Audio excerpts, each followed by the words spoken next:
Doctor. It is the one of the noble and prestigious profession in India. मग तुम्हाला doctor बनायचं आहे.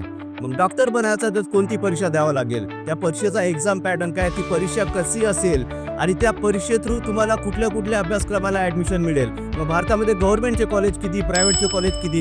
Government कॉलेजचा कट किती? प्रायव्हेट कॉलेजचा कट किती? ह्या सगळ्या गोष्टीची माहिती आपल्याला पाहिजे आहे. जर त्या एक्झाम थ्रू आपल्या चांगल्या कॉलेजमध्ये जर ॲडमिशन झाली नाही तर आपल्याकडे बी प्लॅन कोणता? ह्या सगळ्या गोष्टीची माहिती मी तुम्हाला देणार. पण त्यासाठी कृपया या चॅनलला सबस्क्राईब करा. नमस्कार, मी विजय मुसळे, करिअरवाला पुस्तकाचे लेखक आणि करिअर काउन्सलर. स्वागत करतो तुमच्या या करिअर चॅनल सिरीजमध्ये. आणि आजचा आपला विषय आहे करिअर इन मेडिसिन. यामध्ये आपण बघणार आहोत भारतातील सगळ्यात मोठी मेडिकलची एंट्रन्स एक्झाम, ती म्हणजे नीट. ही परीक्षा कोण कंडक्ट करते? तर नॅशनल टेस्टिंग एजन्सी वर्षातनं एकदा ही एक्झाम कंडक्ट करते. आणि ही एक्झाम असते पे आणि पेपर मोडवर, म्हणजे OMR शीटवर. आणि या वर्षीची म्हणजे 2025 ही परीक्षा 4 मेला होणार आहे, दुपारी 2 ते 5 वाजता. बापरे, एवढा दुपारी? हो, दुपारी एक्झाम होणार आहे. आणि ही एक्झाम कुठल्या कॉलेजसाठी असते? तर भारतातले जेवढे काही मेडिकलचे कॉलेज आहे, म्हणजे government aided, private college, deemed युनिव्हर्सिटीचे कॉलेज, सेंट्रल युनिव्हर्सिटीचे कॉलेज, एम्स और Indian Institute of Medical Science, JIPMER, जेवढे काही मेडिकलचे कॉलेज आहे, ह्या सगळ्या मेडिकलच्या कॉलेजच्या ॲडमिशनसाठी एक आणि एकच एक्झाम आहे, ती म्हणजे नीट. मग नीट थ्रू जर आम्हाला ॲडमिशन करायचे आहे, तर सगळ्यात पहिली गोष्ट म्हणजे नीट या परीक्षेचा एक्झाम पॅटर्न काय आहे? तर नीटमध्ये 3 सब्जेक्ट विचारले जातात: फिजिक्स, केमिस्ट्री, बायोलॉजी. फिजिक्समध्ये तुम्हाला विचारले जातात 45 क्वेश्चन, आणि प्रत्येक क्वेश्चनला यू विल गेट 4 मार्क्स. फिजिक्सचे क्वेश्चन आहे तुमचे 45, आणि प्रत्येक करेक्ट क्वेश्चनला तुम्हाला मिळतील 4 मार्क्स. मग रॉंग जर असेल तर 1 मार्क्स तुमचा डिडक्ट होणार.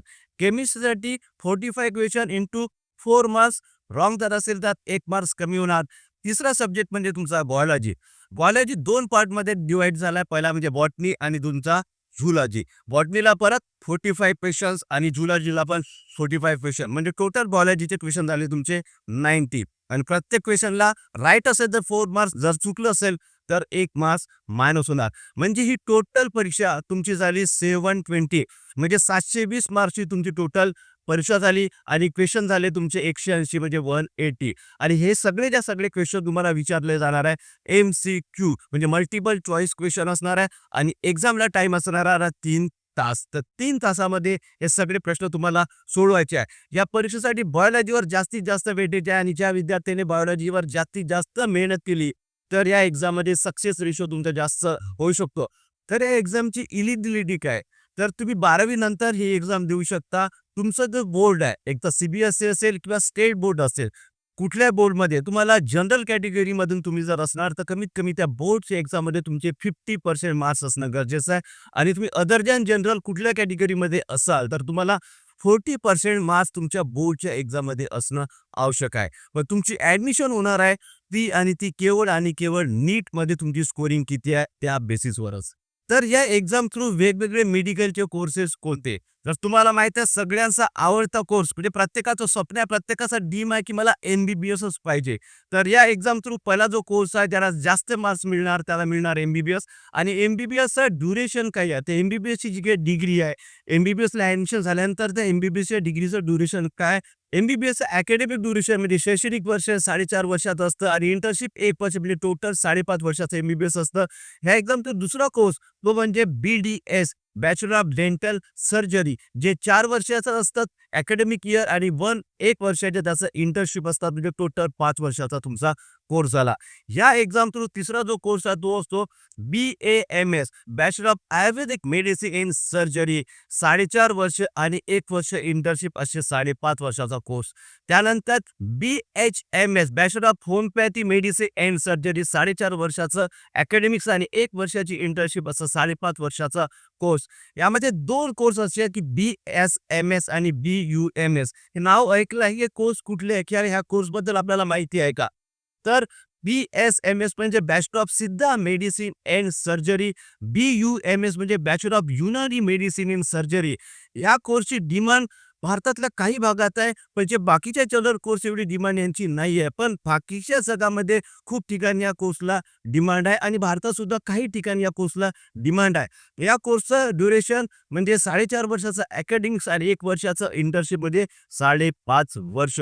यानंतर बी-पी-टी म्हणजे बॅचलर ऑफ फिजिओथेरपी हे 4 वर्षाचं अकॅडमिक्स आणि 1 वर्षाचं इंटर्नशिपमध्ये हा 5 वर्षाचा कोर्स. त्याच्यानंतर bachelor of veterinary science and animal husbandry म्हणजे वन्य प्राण्यांचा डॉक्टर असं आपण जनरली त्याला म्हणतो. 4.5 वर्ष अकॅडमिक्स आणि 1 वर्षाची इंटर्नशिप असे 5.5 वर्ष. त्यानंतर बॅचलर ऑफ ऑक्युपेशनल थेरपी 4 वर्षाचं अकॅडमिक्स आणि 6 महिन्याचं इंटर्नशिप असं 4.5 वर्षाचा हा कोर्स आहे. यानंतर बी-एस-सी इन नर्सिंग.